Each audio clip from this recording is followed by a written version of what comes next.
جب آزادی کے دن آتے ہیں تو ہمارے سامنے بہت سارے سوالات آتے ہیں۔ وہ نسل جس نے پاکستان بنایا یا وہ نسل جو اس پاکستان کے بنانے کی جد و جہد میں شریک ہوئی، اس نسل میں اب بہت ہی کم لوگ اکا دکا شاید باقی رہ گئے ہوں، اس لیے کہ پاکستان کو بننے کے تقریباً اب 90 سال ہونے کو آ رہے ہیں۔ تو اب ایسے لوگ جنہوں نے اس میں شرکت کی ہو یا جنہوں نے اپنا بچپن میں بھی یہ چیزیں دیکھی ہوں، وہ کم رہ گئے۔ اب اس کے بعد ایک نسل گزری، دوسری نسل گزری، اور اب تیسری نسل جوان ہو رہی ہے۔ ایسے موقع پر ہمارے یہاں ایک سوال آتا ہے، اور بڑا اہم سوال ہوتا ہے کہ جو پہلی نسل نے جد و جہد کی ہوتی ہے، کوئی بھی کام کیا ہوتا ہے، ملک کی آزادی حاصل کی ہوتی ہے، کوئی بڑا عمل انجام دیا ہوتا ہے، کوئی انہوں نے ایجاد کی ہوتی ہے، کوئی بڑا کام کیا ہوتا ہے، تو جس مشقت سے، جس لگن سے، جس قربانی سے، جس محنت سے وہ کام کرتے ہیں، وہ چیز ان کی بعد والی نسل میں نہیں ہوتی، اور ان کی بعد والی نسل میں یہ دھیرے دھیرے یہ چیز کم ہوتی جاتی ہے۔ تو اس وجہ سے ہمارے یہاں دنیا بھر میں یہ رواج ہے، اور ہمارا دین بھی اس چیز کا تقاضا کرتا ہے کہ جب کوئی بڑی چیز ہو، بڑی نعمت ہو، تو اس کے حوالے سے آنے والی نسل کے اندر ایک طرح کی آگاہی پیدا رہنی چاہیے، اور وہ نسل آگاہ ہو کہ بھئی کیا چیز ہمارے بڑوں نے حاصل کی تھی، کیا نعمت حاصل کی تھی۔ ہم نے جو آزادی حاصل کی، اس کے حوالے سے ہمارے آنے والی نسل جو ہے، اس کے اندر وہ کیفیت، وہ قدردانی نہیں جو ہمارے زمانے میں تھی، اور ہم میں وہ قدردانی اور وہ شکر گزاری یا وہ کیفیت نہیں تھی جو ہمارے بڑوں میں تھی، جنہوں نے اپنے ہاتھوں سے چیزیں کی ہیں، جنہوں نے وہ مشکلات جھیلیں۔ جب ہم ان کے واقعات سنتے تھے کہ وہ کئی وقت فاقے سے رہے، اور انہوں نے بہت سارے وقت میں زمین پر سو کے وقت گزارا، اور آج کی جو نسل ہے وہ اپنے تعیشات میں ہے، اللہ تعالیٰ کی نعمتوں میں ہے۔ تو بسا اوقات آزادی کا جو صحیح مفہوم ہے، قدر ہے، اور اس کے حوالے سے شکر گزاری ہے، وہ اگلی نسل تک کما حقہ نہیں پہنچی ہوتی، لہذا وہ اس نعمت کے بارے میں کوئی بہت زیادہ ان کے اندر کوئی شعور نہیں ہوتا، یا بہت زیادہ قدردانی نہیں ہوتی، یا بہت زیادہ شکر گزاری نہیں ہوتی۔ یہ ہمارا اجتماعی ایک فریضہ ہے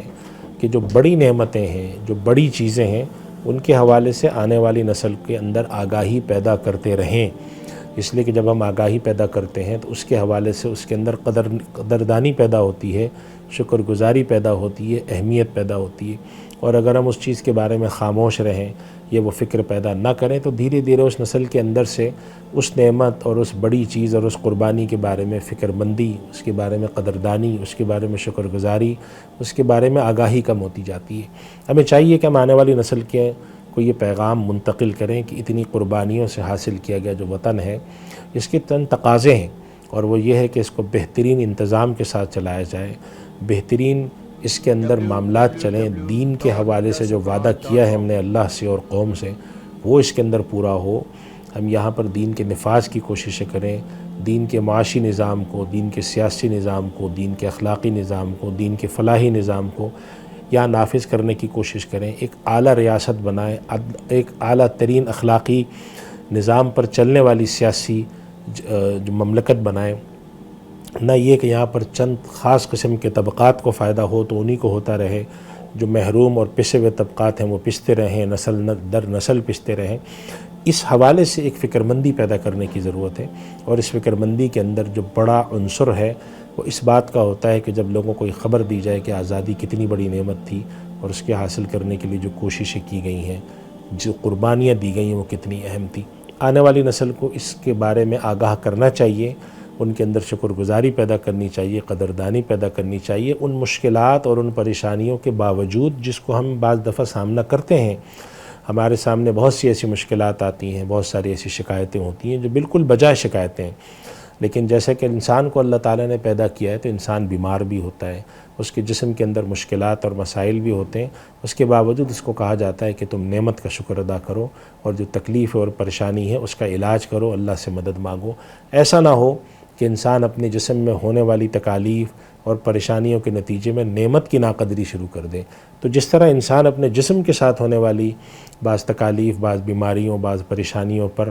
بسا اوقات پریشان ہو کر ایسے جملے بولتا ہے جس سے مجموعی ناشکری نظر آتی ہے، ایسے ہی ان چیزوں کے ساتھ بھی انسان کرتا ہے جو اللہ نے اس کو نعمتیں دی ہیں۔ ملک کی نعمت دی ہوتی ہے، خاندان کی نعمت دی ہوتی ہے، گھر کی نعمت دی ہوتی ہے،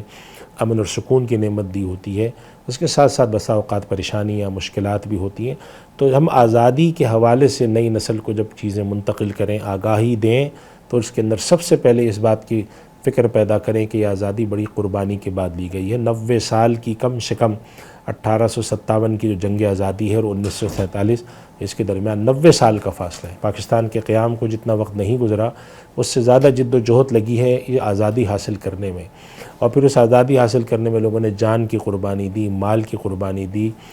اب بے آسرا ہوئے، گھر و بار کو چھوڑا، پریشان ہوئے، اور آہستہ آہستہ یہ ملک ترقی کر کے یہاں تک پہنچا ہے۔ اپنی تمام تر خرابیوں اور خامیوں کے باوجود بڑی نعمت کا شکر کریں، اور خرابیوں اور خامیوں کے بارے میں فکر مند ہو، اور کوشش کریں کہ ایک ایسی ریاست بن سکے جو کہ اسلامی ریاست ہو، فلاحی ریاست ہو، لوگوں کا خیال رکھنے والی ریاست ہو۔ اللہ تعالیٰ ہمیں عمل کی توفیق عطا فرمائے۔ وآخر دعوانا سوشل میڈیا پر سب سے قدیم اور سب سے ریلائبل برانڈ درسقرآن.com